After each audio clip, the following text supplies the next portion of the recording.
네, 오늘 우리에게 주시는 하나님의 말씀은 에베소서 3장 14절부터 17절까지 말씀입니다. 네, 한 절씩 교독하겠습니다.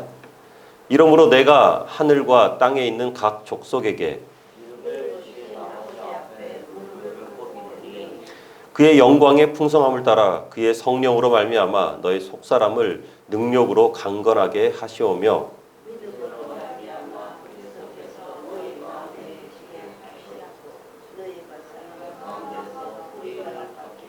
터가 굳어져서. 아멘. 지난 주일의 말씀을 살펴보면 사도 바울은 감옥에 갇힌 자신 때문에 에베소 교인들이 낙심하지 말라고 그들을 격려하고 위로합니다. 오히려 우리는 하나님의 비밀을 알고 있는 사람들이니까 각자의 소명을 잊지 말고 힘있게 살아가자 하고 이렇게 격려하죠. 그리고 지금 우리가 겪는 모든 환난을 통해서 결국 하나님 앞에 영광이 될 것이다. 우리가 겪고 있는 이 모든 환난들, 내가 겪고 있는 것들, 그리고 너희들이 겪고 있는 그 모든 환난들은 오히려 하나님 앞에 영광이 될 것이다 라고 이렇게 강하게 이야기해 줍니다. 그리고 바로 이어서 오늘 본문 말씀을 보면 교인들 모두 낙심하지 않고 하나님의 강한 자녀가 되기를 간절히 바라면서 기도하기 시작하죠. 그러니까 오늘부터 나오는 이 내용들은 사도 바울이 에베소 교인들을 위해서 하는 그런 기도의 내용이라고 볼 수 있어요. 그리고 사도 바울이 이렇게 기도할 때에 아마도 내가 기도하면 교회가 분명히 강해질 것이다. 내가 기도하면 하나님께서 그 기도를 들어주실 것이다 라는 그런 확신이 있었던 것 같습니다. 그렇기 때문에 사도 바울은 감옥에 갇혀있는 그런 상황임에도 불구하고 계속 기도할 수 있었죠. 확신이 있으니까 기도하는 거예요. 하나님께서 들어주실 거라는 마음에 확신이 있으니까 기도하게 되는 것입니다. 모두들 기도에 확신이 있으리라 믿습니다. 내가 기도할 때 하나님의 응답이 있을 것이라는 기대와 확신, 우리는 그것을 가지고 기도하게 되는 것이죠. 하나님께서는 우리의 기도에 반드시 응답하실 것입니다.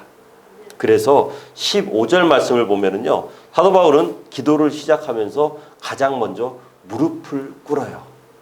하나님 앞에 무릎을 꿇습니다.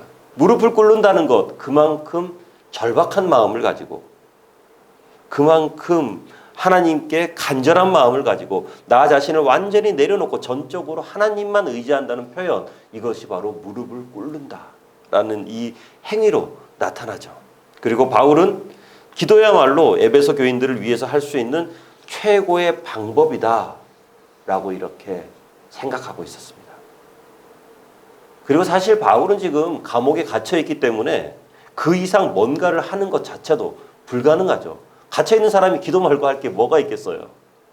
하지만 바울의 기도는요, 갇혀있기 때문에 어쩔 수 없이 하는 기도, 그런 기도는 아닙니다. 오히려 성도들을 위로하고 격려하면서 역사하실 하나님을 기대하고 있거든요. 누가 봐도 어렵고 힘든 상황에 처해 있지만 다른 사람들 앞에 내세울 만한 그런 상황은 사도 바울이 아니죠. 하지만 그럼에도 불구하고 실망하거나 물러서거나 포기하지 않고 하나님의 역사하심을 확신하고 그 하나님 앞에 무릎을 꿇는 것입니다.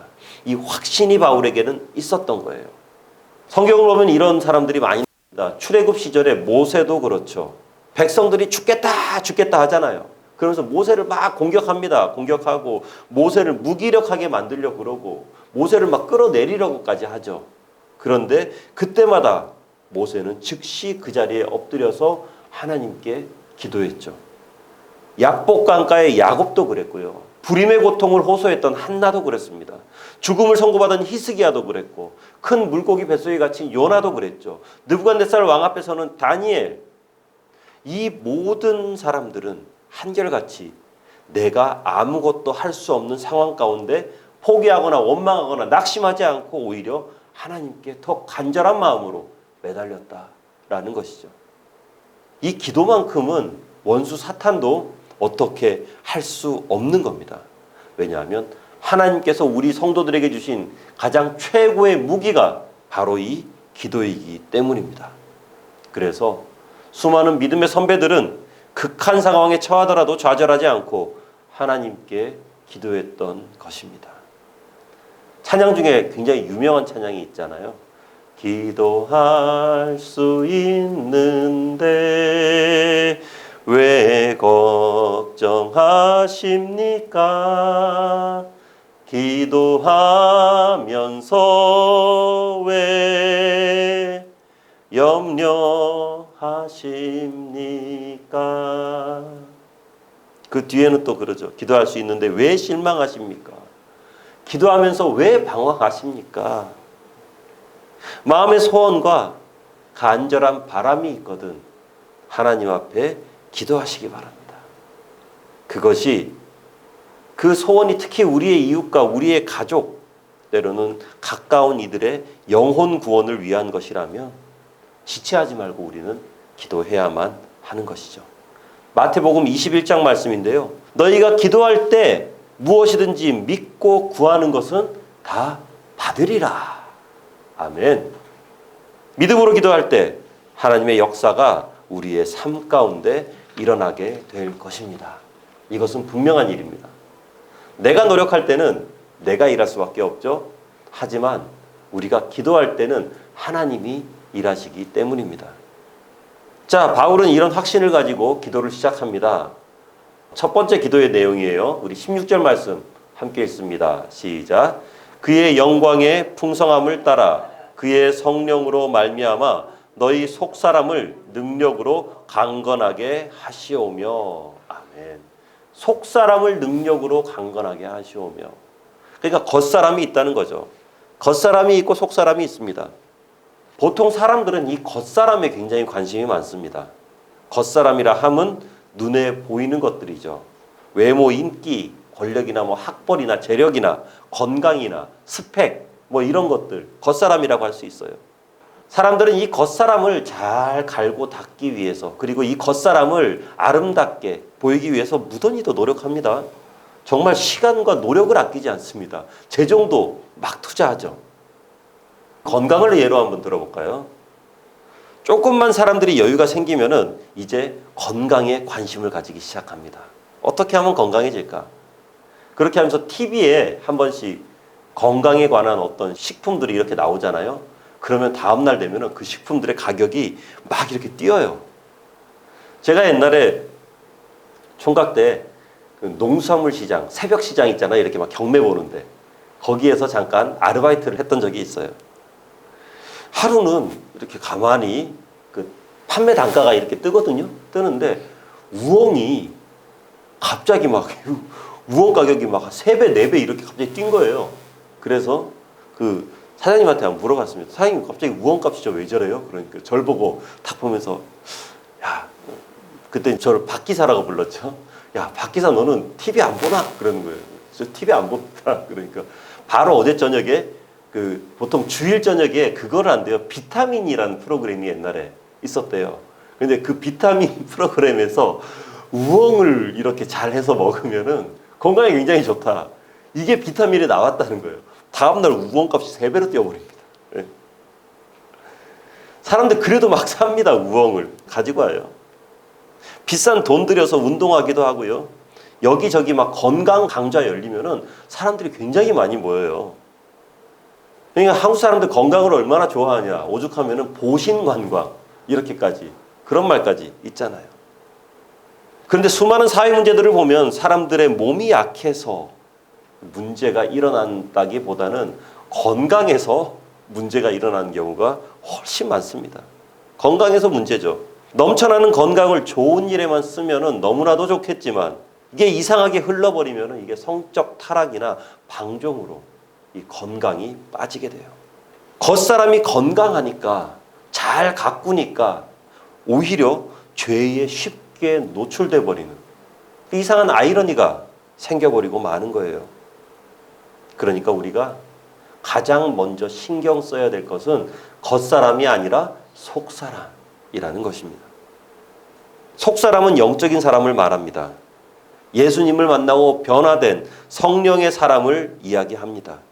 그런즉 누구든지 그리스도 안에 있으면 새로운 피조물이라. 이전 것은 지나갔으니 보라 새 것이 되었도다. 예수님을 만나면 새 것이 돼요.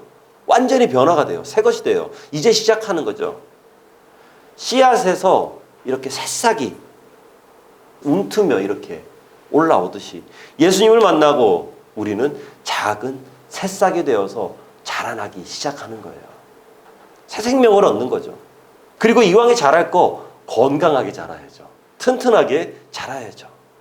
물론 이게 그렇게 쉽지는 않습니다. 왜냐하면 예수님을 믿기 시작하면요, 사탄이 막 방해를 막 합니다. 전담 마크맨을 붙이는 것 같아요. 끊임없이 우리 속에 남아있는 옛사람, 바로 이 겉사람의 잔재들을 키우고 그것에 막 불을 지릅니다. 막. 그러면서 우리 속에 겉사람과 속사람이 계속 싸우게 만들어요. 갈등을 일으키게 만듭니다. 그러니까 예수님을 믿기는 하는데 그렇게 갈등이 심하다 보니까 살짝 포기하죠. 그러니까 예수님을 믿기는 믿어요. 그런데 영의 양식보다 육의 양식에 조금 더 관심을 가지죠. 영적인 웰빙이 아니라 육적인 웰빙에 더 투자하는 것 같습니다. 거룩한 성품을 가꾸는 것보다는 화장하고 옷 입고 하는 것에 더 신경을 쓰고요. 하나님과 아름다운 관계로 하나님과 함께 더 가까워지는 것보다 세상적인 스펙을 쌓는 것에 더 많은 관심을 두게 되죠. 사탄은 끊임없이 우리의 겉사람을 부추깁니다. 그렇게 하면서 야, 겉사람도 잘 되고 속사람도 잘 되면 얼마나 좋아. 겉사람도 잘 돼야 돼. 라고 이렇게 이야기하죠. 그래서 사도 바울은 성령께서 성도들의 속사람을 더 강건하게 해달라고 기도하는 것이죠. 속사람이 강건해지는 것은 물론 우리도 노력해야 됩니다. 우리도 노력해야 되지만 이것은 전적으로 성령의 능력에 달린 거예요. 그렇기 때문에 성령께 의지하고 성령이 충만해져야만 돼요. 그리고 이 속사람이 잘 되기 위해서는 가장 먼저 겉사람을 깨뜨려 버려야 됩니다. 내가 안정감을 두고 있고 내가 그렇게 가치를 많이 두고 있던 겉사람이 완전히 깨져야 돼요. 이건 역시 성령의 능력 아니면 불가능한 거죠. 16절에 나와 있죠. 그의 성령으로 말미암아. 그의 성령으로 말미암아. 성령이 안 되면은, 성령이 없으면은 불가능하죠. 성령이 없으면은 안 되는 일이에요. 햇빛이 딱 이렇게 비치면은 그 비춰지는 햇빛을 받고 동식물들이 잘 자라잖아요. 햇빛이 없으면 불가능하죠. 이런 것처럼 우리 속사람에 하나님의 영광이 쫙 비춰져야 돼요. 하나님의 사랑이 쫙 비춰져야 돼요. 예수님의 복음이 속사람에 쫙 비춰져야 돼요. 그러면 그 빛을 받고 속사람이 자라나기 시작하는데 이 빛의 통로, 이 빛을 비춰지게 하는 분이 바로 성령님이시다라는 것입니다. 영광의 빛이 성령을 통해서 우리 속사람을 터치할 때 비로소 속사람은 강건하게, 튼튼하게 속사람이 자라기 시작하는 거예요. 건강해지죠. 성령께서 우리의 속사람을 만지시면, 터치하면 놀라운 변화가 일어납니다. 창세기에 보면은 그러잖아요.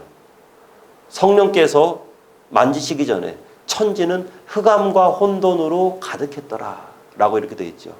그런데 성령께서 수면 위를 운행하십니다. 그 수면 위를 쫙 운행하세요. 이 운행했다는 표현이 우리 의미에서는 그렇죠. 수면 위를 운행했다. 그러니까 수면 위로 성령께서 쫙 이렇게 날아다니시는 것 같은 그런 이미지가 우리에게 생기는데요. 이 히브리어 원어를 보면은 운행했다는 이 표현은 그 위를 쭉 이렇게 날아다니는 그런 의미가 아니고 품었다라는 표현을 가지고 있습니다. 품었다. 암탉이 달걀을 이렇게 품듯이 품었다. 딱딱한 달걀이지만 암탉이 품어주면 어떻게 돼요? 그 안에서 생명이 일어나는 거죠. 생명이 탄생하게 되잖아요. 그런데 망치로 치면 어떻게 됩니까? 그냥 끝나버립니다. 아무짝에 쓸모없어 버리죠. 근데 이게 말씀 준비하면서 꼭 그런 생각이 들더라고요. 이 사람도 딱 그렇죠. 사람도. 비난하고 야단치면은 그 영이 깨져버리는 것 같아요. 자꾸 상처받고 깨지고 상처받고 깨지고. 하지만 성령께서 그 영을 딱 품어주시면은 그 속사람이 변화되며 새 사람으로 거듭나게 되는 거죠. 그리고 생명은 그 성령의 능력 아래에서 강건하게 성장하게 될 것입니다. 부디 성령의 능력 아래 강건한 속사람을 이뤄내고, 그리고 그 강건한 속사람을 이뤄내는 것에 귀하게 쓰임받는 우리 모두가 되어지기를 주의 이름으로 축원합니다. 자, 바울의 두 번째 기도 제목은 예수님이 우리 마음에 계시는 거예요. 우리 17절 말씀 중에서 상반절만 우리 함께 읽도록 하겠습니다. 시작. 믿음으로 말미암아 그리스도께서 너희 마음에 계시게 하시옵고. 우리 속사람의 주인은 바로 예수님이시죠. 그리고 이 예수님은 우리가 예수님을 구주로 영접할 때 이미 우리 마음에 들어와 계시거든요. 우리와 이미 함께 하시거든요. 그런데 지금 바울은 그리스도께서 너희 마음에 계시게 하시옵고, 그러니까 꼭 지금 없는 것처럼 이야기하죠. 왜 그럴까요? 왜 이런 표현을 사용했을까? 이게 이상하게 생각될 수도 있는 부분인데, 이거는 안 계시는 게 아니라 계시기는 계시는데 어디에 어떻게 계시느냐의 문제를 지금 바울은 지적하고 있는 것입니다. 많은 크리스천이 예수님을 모시고 있기는 한데 주인이 아니라 객으로 모시고 있어요. 손님으로 예수님을 모시고 있어요. 안방이 아니라 사랑방 저기 한 곳에 예수님 따로 딱 이렇게 모셔놓고 있는 거죠. 운전석에 예수님이 타셔야 돼요. 그래서 예수님께서 운전석에서 예수님이 직접 운전을 해 주셔야 되는데, 예수님이 운전 못하게 저 조수석이나 뒷좌석에 예수님 앉혀 놓는 것입니다. 내 삶의 구석구석까지 다 주님의 것이 되어야만 하는데, 많은 크리스천들에게 주님은 그냥 주일날 하루 한 번 만나는 굉장히 반가운 분입니다. 왜냐하면 일주일 내내 안 만나다가 주일날 한 번 딱 만나니까 예수님이 얼마나 반갑겠어요. 주님 너무 좋습니다 하면서 막 이렇게 찬양하는 거죠. 너무 좋아요. 예. 너무 좋아. 주님은 우리와 월, 화, 수, 목, 금, 토, 일 다 함께 하고 싶은데 그냥 주일만 만나는 거예요. 그러니까 너무 반갑고 좋은 거죠. 그러면서도 평일날 이렇게 주님과 함께 하려니까 또 좀 부담스럽습니다. 이게 가까이 하기엔 좀 그래요. 요한계시록 3장 20절 말씀인데요. 우리 함께 읽어봅니다. 시작. 볼지어다 내가 문 밖에 서서 두드리노니 누구든지 내 음성을 듣고 문을 열면 내가 그에게로 들어가 그와 더불어 먹고 그는 나와 더불어 먹으리라. 아멘. 예수님은 분명히 우리 안에 계시는데 예수님께서 문을 두드리신다. 꼭 손님처럼 문을 두드리신다.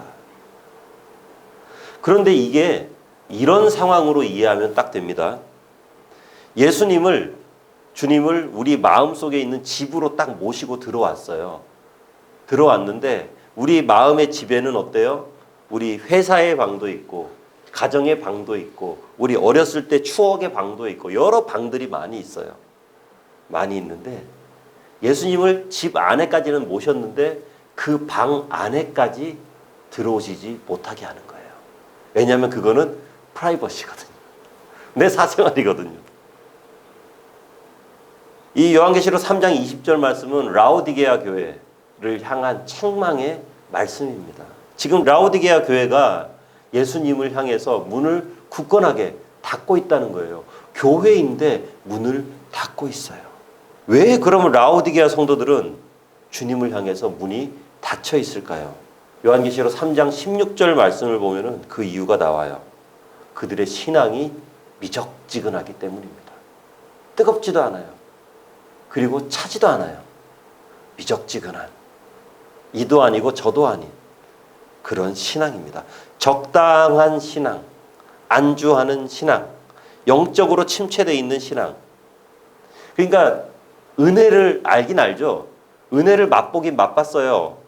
그런데 이게 언제 받은 은혜인지 기억도 나지 않아요. 이게 은혜 받은 지가 너무 오래돼서. 그래서 내 안에 은혜가 고인물 은혜가 되어버립니다. 그러다 보니까 주님께서 방 안으로 들어오시는 게, 주님께 모든 것을 오픈하는 게 여간 부담스러운 게 아니에요. 사랑하는 성도 여러분, 이 순간 우리는 우리 마음 가운데 주님이 어디 계신지, 그러니까 주님께서 우리 마음의 문을 마음껏 열고 들어오실 수 있도록 우리가 모든 것들을 오픈해 놨는지, 주님께서 우리의 집 구석구석을 마음껏 다니실 수 있도록 문을 활짝 열어 놓았는지 나 자신을 한번 살펴볼 필요가 있습니다. 어떤 분들은 주님께 다 오픈해요. 진짜 다 오픈해 하는데 자녀 문제만은 오픈하지 못하는 분들이 있습니다. 왜냐하면 자녀들 어때? 학원도 보내야 되고요. 과외도 시켜야 되고요. 좋은 스펙도 좀 쌓게 해서 애들이 성공하도록 만들어야 되는데 이렇게 하려다 보니까 꼭 신앙생활과 부딪혀요. 교회 가는 시간에 학원에서 특강을 막 엽니다. 애들이 교회에 이렇게 출석을 해야 되는데 밖에서 굉장히 좋은 프로그램을 하고 있어요. 여기에 참석하면 나중에 대입에 굉장히 도움이 됩니다. 갈등되죠. 그러다 보니까 자녀의 방문은 좀 이렇게 닫아놔요. 닫아놓고 그런 분들 꼭 하시는 말씀이 있습니다. 애들 대학 가면 활짝 열어드릴게요, 주님. 지금은 좀 그렇습니다. 이렇게 이야기하죠. 어떤 분들은 회사 생활이나 사업의 문을 또 이렇게 좀 닫아놓기를 원합니다. 이게 신앙의 양심대로 하려고 이렇게 사업을 하고 직장 생활을 하려다 보니까 이게 손해가 이만저만이 아니거든요. 남들은 다 조금 대충 탈세도 조금 하고 대충 넘어가고 조금 이렇게 편법적인 방법도 사용하고 그러고 아무렇지도 않은데 나만 유난 떨고 있는 것 같아요. 나만 이렇게 꼭 다 하고 있는 것 같아요. 좀 그래요. 나도 뒤처지기 싫어서 그들과 비슷하게 이렇게 하다 보니까 어떻습니까? 어느 틈엔가 주님께 이것을 보여드리기가 싫은 거죠. 딱 닫아놔요, 이렇게. 그런데 성경을 보면 그렇게 숨기고 싶고 수치스럽고 감추고 싶은 분을 예수님께 활짝 열어보인 사람이 한 사람이 나옵니다. 바로 우리가 잘 알고 있는 삭개오입니다. 삭개오.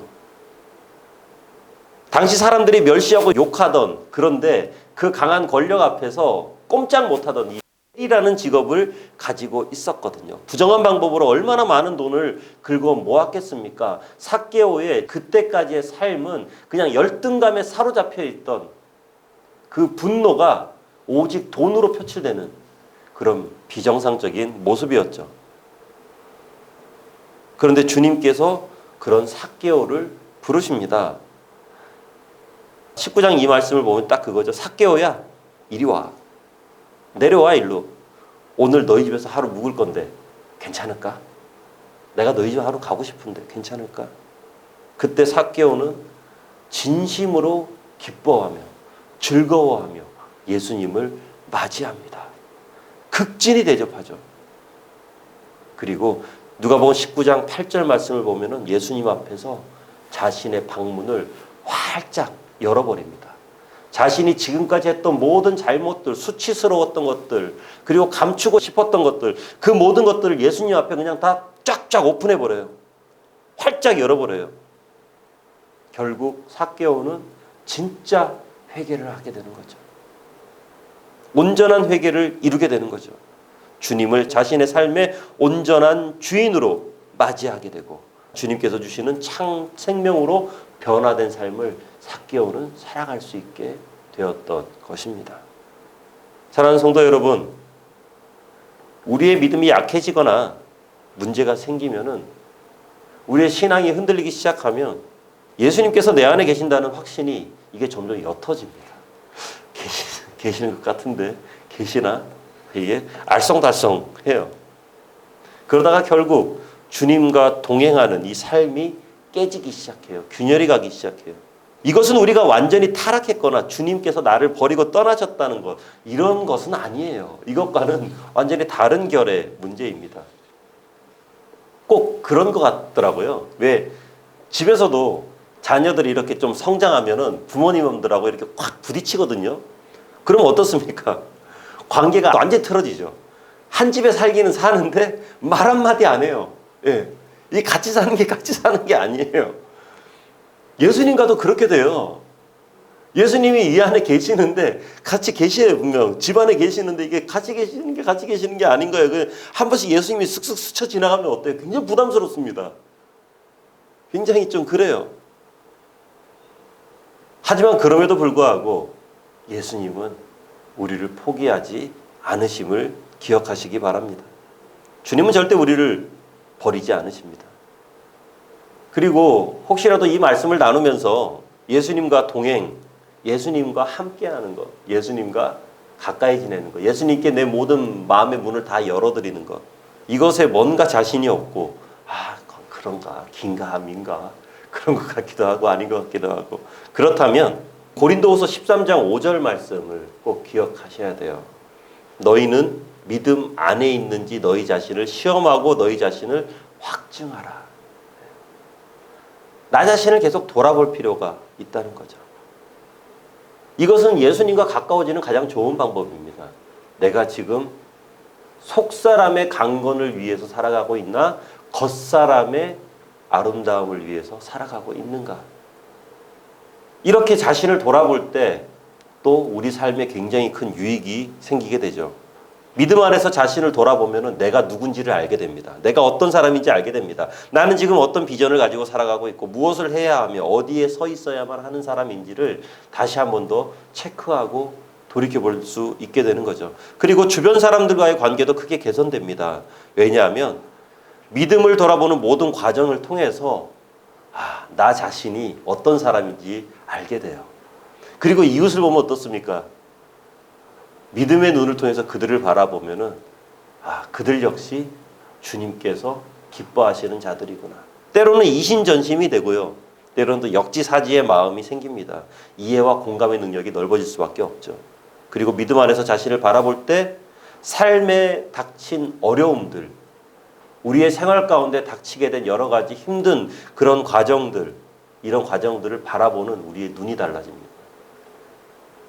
어려운 일들이 딱 닥쳐왔을 때 이걸 어떡하나, 이걸 어떡하나, 그 문제만 묵상하며 고민하는 것이 아니라 힘든 일들이 딱 닥쳐왔을 때 하늘을 바라보면서, 하나님을 바라보면서 이 상황을 통해서 하나님은 무엇을 말씀하시는가, 아니면 나는 이 상황을 통해서 하나님께 어떻게 영광 올려드리게 될 것인가. 이것은 우리의 믿음을 돌이켜볼 때, 믿음이 있는지 우리 자신을 시험하고 자신을 확증할 때 알 수 있게 되는 것들입니다. 말씀을 맺습니다. 우리의 속사람이 강건해져야만 해요. 우리의 속사람이 더욱더 튼튼해져야만 해요. 그래야만이 이 땅을 살아가면서 그 예수님과 동행하고 그 예수님께 나의 모든 것들을 다 오픈해 드릴 수 있죠. 그리고 그렇게 되면은 내 삶을 내가 주장하는 게 아니라 예수님께서 주장하시고 예수님께서 책임지는 그러한 삶을 우리는 살아갈 수 있게 되는 것입니다. 그렇게 속사람이 강건해져서 언제나 예수님과 동행하고 성령의 능력으로 힘있게 살아가는 우리 모두가 되어지기를 주의 이름으로 축원합니다. 함께 기도하겠습니다. 은혜로우신 아버지 하나님, 우리의 속사람이 주 성령의 능력으로 강건해지기를 원합니다. 우리의 속사람이 더욱더 아버지 하나님 안에서 튼튼해지기를 원합니다. 그래서 그 속사람을 통해서 그 예수 그리스도와 늘 동행하며 강건해진 속사람이 마음의 문을 활짝 열고 예수 그리스도를 온전히 나의 구주로, 나의 선장으로 모실 수 있는 우리 모두가 되어지도록 해 주시옵소서. 예수님 이름으로 기도하옵나이다. 아멘.